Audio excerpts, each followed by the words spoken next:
भागवत के प्रथम स्कंद के 17वें अध्याय का 38वां और 39वां श्लोक, जहां कलयुग को 5 स्थान दिए रहने के लिए। कलयुग कहां रहता है यह बताया है, जिसको हम कहते हैं ना कलयुग है, कलयुग है। कलयुग 5 स्थानों में बताया है। वहां पर पहला द्यूतम पानम स्त्रिय सूना यत्र धर्म चतुर्विध है। 4 स्थान दिए, जहां जुआ खेला जाता है वहां कलयुग रहता है, जहां शराब पी जाती है वहां कलयुग रहता है, जहां जुआ खेला जाता है वहां कलयुग रहता है, और पर स्त्री के माथे में महाराज कलयुग का वास होता है।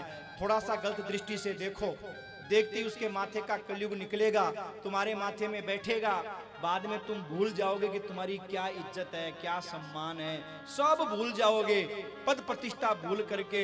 और बाद में जब कोई घटना घट जाएगी तब याद आएगा, अरे मेरा तो क्या सम्मान था, मैंने कहां मट्टी खराब कर दी। बाद में महाराज 5वां स्थान दिया सोने में। ध्यान दीजिएगा, 4 स्थानों में कलयुग बताया, जुआ। और आज के समय में इन 4 स्थानों को महाराज आगे बढ़ाया जाता है। जहां शास्त्रों में निषेध किया कि भैया जुआ खेलने से पहले सोच लो, क्या बोले जुआ युधिष्ठिर जी ने खेला, घर की इज्जत होती है नारी, जुए में चढ़ गई महाराज भेंट। 5 पतियों के होते हुए जुए के कारण द्रौपदी का चिरहरण हुआ। मेरे भाई, जुआ कितना खतरनाक है, ये जुआ खेल करके युधिष्ठिर जी ने हमको दिखाया। और सजनों, आज का व्यापारी वर्ग डूब ही इस जुए के चक्कर में गया महाराज। पहले का आदमी माल खरीदता था, माल बेचता था, घाटा लगता था तो इतना लगता था कि पैरों पे खड़ा रहे। आज माल है ही नहीं, खरीद भी लिया, स्टॉक में भी पड़ा है और बेच भी दिया, है ही नहीं कुछ। अब बताओ घाटा लगेगा कि नहीं लगेगा भाई? हाँ, जुए में कलयुग का वास होता है मेरे भाई। 1-2 बार तो लगेगा कि जीत रहे हैं, और बाद में एक दिन तो हारना ही पड़ता है। दूसरी बात, वो पैसा आ भी जाएगा तो घर में कलह पैदा करेगा, लड़ाई झगड़ा कराएगा, सुख शांति नहीं दे सकता महाराज। दूसरा, शराब। काला पानी पीने के बाद चाहे कितना भी इज्जतदार आदमी क्यों न हो, पीछे से लोग यही कहते हैं कि महाराज जी अब 8 बज गए हैं, फलाने के घर पे मत जाना। क्यों? बोले 8 बजते सूर्य अस्त और फलाने राम मस्त। अब देखो, तुम्हारे मुंह पे चाहे कोई कुछ नहीं कहे, पर पीछे से लोग ऐसी बातें करते हैं। हाँ, पर भैया आज बढ़ावा देखो कितना कर दे रखा है। आप किसी भी गांव में चले जाओ, छोटे छोटे गांव में, शहर में, आपको स्वागत का और कोई बोर्ड मिले या ना मिले, पर एक स्वागत का बोर्ड जरूर मिलता है। कौन सा? अंग्रेजी देसी इधर मिलती है। बोलो, बोर्ड लगा हुआ मिलता कि नहीं मिलता? बढ़ावा दिया कि नहीं दिया? ऐसे ही सजनों 5वां स्थान दिया है सोने में। मैं ज्यादा व्याख्या नहीं करूंगा क्योंकि मायरे की ओर चलना है।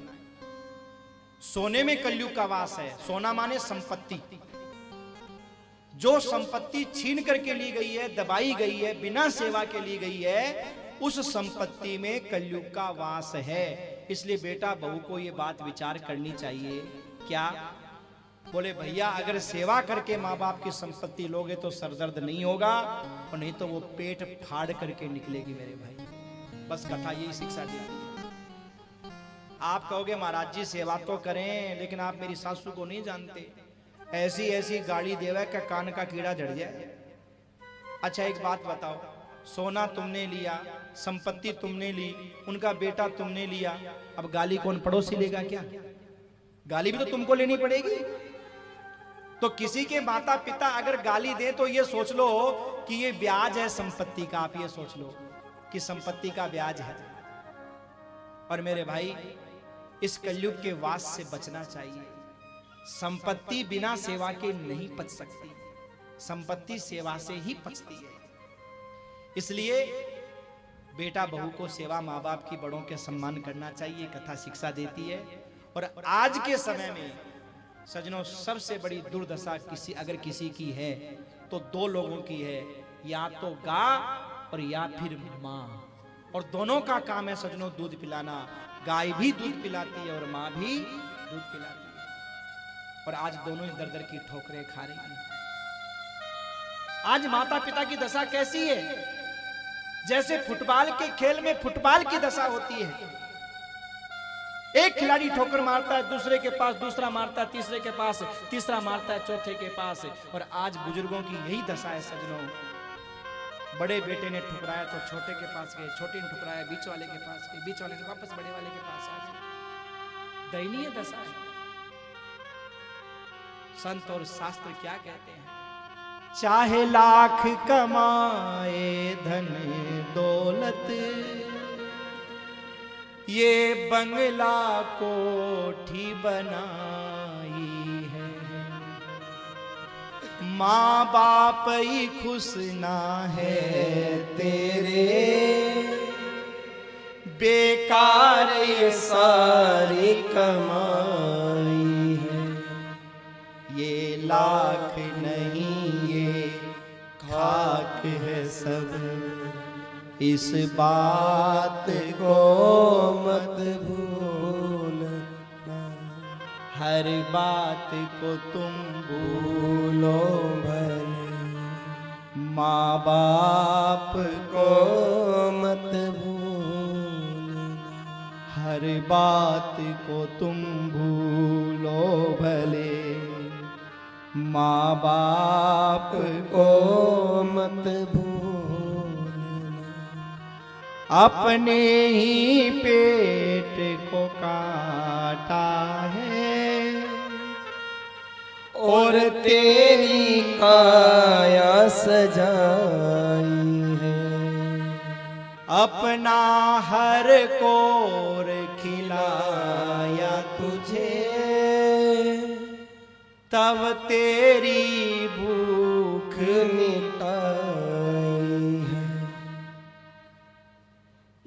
अपने ही पेट को काटा है और तेरी काया सजाई है, अपना हर कोर खिलाया तुझे, तब तेरी भूख मिटाई है। इन अमृत देने वालों के जीवन में जहर मत घोलना, हर बात को तुम भूलो भले, माँ बाप को मत भूल। सजनों, आप चाहे कितने भी बड़े आदमी क्यों न बन जाएं, एसपी, डीएसपी, इंस्पेक्टर, नेता, अभिनेता, वक्ता, अधिवक्ता, कुछ भी क्यों न बन जाएं, और तुम्हारी माँ और बाप चाहे अंगूठा छाप क्यों न हो, लेकिन फिर भी तुम्हें अपने माँ बाप का अपमान करने का कोई अधिकार नहीं है।